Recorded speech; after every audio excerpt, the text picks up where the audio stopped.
Norman questions Ray's true allegiance, and Gilda and Dawn discover a secret in Mother Isabella's room.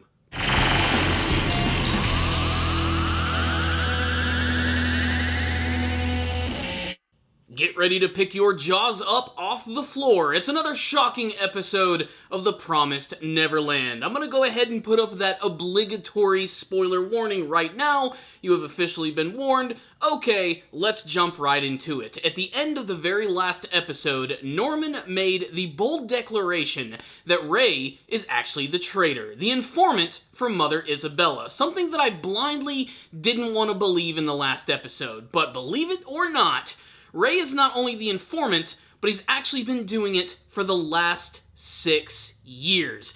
Even before Emma and Norman discovered Connie's dead body, he knew that they were actually living on a farm and fainting this entire time. Now that alone is very shocking, but why would Ray even be doing this in the first place? Well, this is where the next big shocking twist actually comes into play. Apparently at some point in the past, Ray discovered that they were being raised as food on a farm, and instead of freaking out and trying to escape, he actually kept a level head and confronted Mother Isabella. This is when he decided to make a deal with her. He would become her personal informant as long as he was rewarded with certain items. Now, of course you would expect him to probably bargain for his life, but no, he's basically asking for everyday normal objects, and he's trying to see how far he can go with this plan, as for the last 6 years, he's actually been trying to plan to escape, along with his friends. And that's what's so fascinating about this. While Ray might initially come across as a traitor, he's actually been doing this for the benefit of all of his friends. Or at least the closest ones to him, such as Emma and Norman. He still firmly believes that they are the only ones who are going to be able to truly escape the orphanage, and that everyone else is basically dead weight at this moment. In many ways, Ray is kind of like a double agent. He's been sort of working both sides, but again, it's all for the benefit of allowing them to eventually escape into the world. What's very disturbing about all of this is that he's been sort of, in a way, complacent for the fact that over the last couple of years, a lot of his young friends have actually been shipped off and transformed into food. How he's been able to keep his cool this entire time and have that awesome composure is really hard to say. All I know is, Ray is a really hardcore fucking kid. Norman, of course, is very shocked by all of these events, but he's also still willing to work with Ray. He still sees him as an asset to the group and wants to escape along with him. However, the only way that this is going to work is that Ray decides that it's only going to be him, Norman, and Emma who are going to be the ones to escape. This visibly disturbs Norman quite a bit, and there's a really nice quiet scene where they both leave the room from one another, and just seeing the reaction on Norman's face when basically his entire world came crashing down on him at this moment, where everything was fully realized, how he never even knew that Ray could possibly do this.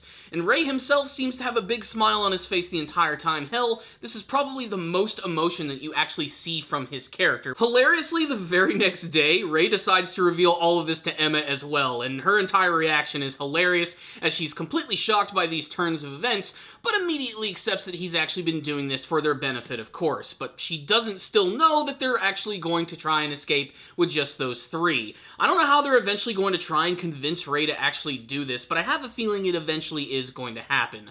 Later on in the episode, they meet up with Gilda and Dawn, and they actually do a little bit of research and reconnaissance and realize that Mother Isabella actually has some sort of like secret room within the place that she stays. And by the end of the episode, an impatient Gilda and Dawn decide to actually go into her office, and they find the secret bookcase, which reveals a secret door behind it.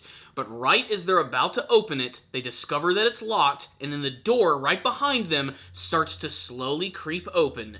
Is it Isabella? Is it Crone? Is it another one of the kids? Maybe it could be one of the crazy demons. We're all going to have to wait and find out. So what's the rundown on this episode of The Promised Neverland? Another really, really great episode with a fantastic plot twist at the beginning of the episode, which honestly had me at the edge of my seat the entire time.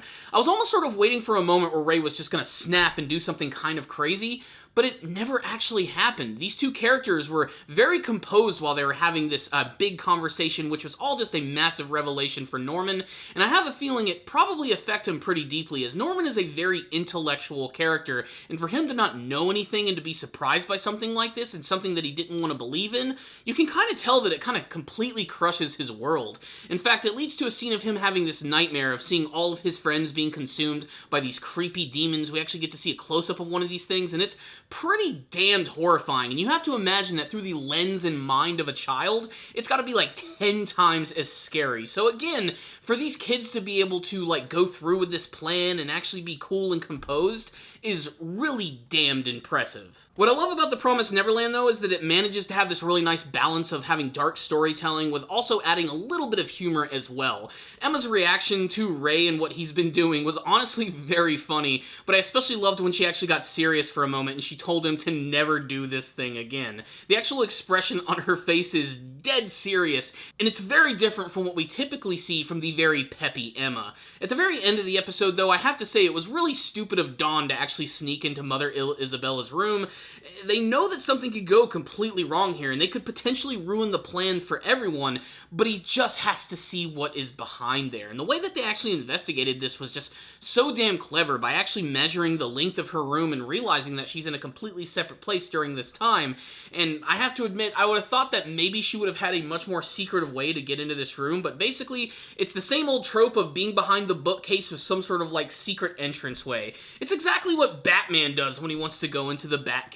As for who's about to bust into the room and actually catch them, I have a feeling it's probably just going to be either Emma or Norman, or maybe even just another random child who's going to figure out the truth. If it is Crone, if it is Isabella, I don't know how they're going to talk their way out of this situation, or even if it is one of them, maybe they're going to try and convince them that it's nothing special at all, and they'll just try to play dumb in this situation, saying that they were looking for their mother, and they accidentally found this secret entranceway. I don't know what's going to happen, but man, it's got me really pumped up to see what's going to happen. It is worth mentioning that while this was a very good episode in my opinion, not that much happened. It was a very slow episode, but atmospherically I thought it was great, and it added so much deep characterization to the actual character of Ray, who's already one of my favorite guys from the show thus far. I mean, I just cannot wait to see more of this character's arc and growth, and how he's eventually going to continue to work with Emma and Norman. He's a part of the trio, so I imagine that eventually Emma is going to convince him to bring everyone along, but again, I don't know how that's going to happen. In terms of production value, this was another pretty good-looking episode. Nothing too crazy or flashy was actually going on here, but it still manages to be atmospherically entertaining, and it just manages to suck you in with almost every single scene. A lot of the highlights were really just the expressions of Ray in this episode, as before he was very deadpan. Here, he had a lot of personality going on, realizing that he's been caught, but at the same time, kind of being happy to finally tell Norman about all of the stuff that's actually been going on, but still managing to keep control of the situation. So as far as revelations go, this was a pretty solid addition right here. I'm glad that we finally got done with the whole who is the traitor story arc, but again, they add another great cliffhanger ending at the end of the episode, so can't wait to see where that's headed. This was a solid addition to the series, which is why I'm going to give it a 4 out of 5. I thought it was a little slow in some parts, considering really not that much happened, but still, a 4 out of 5 is pretty damn awesome, and that's why you need to check out this episode. If any of you did watch it, tell me what you thought about it in the comment section below, and what you hope to see from the rest of The Promised Neverland. Who is behind that door? Give me your theories, and tell me what you hope to see from the rest of the series. Thank you all for watching this review. I'll see you all next time, and as always, stay down there, baby.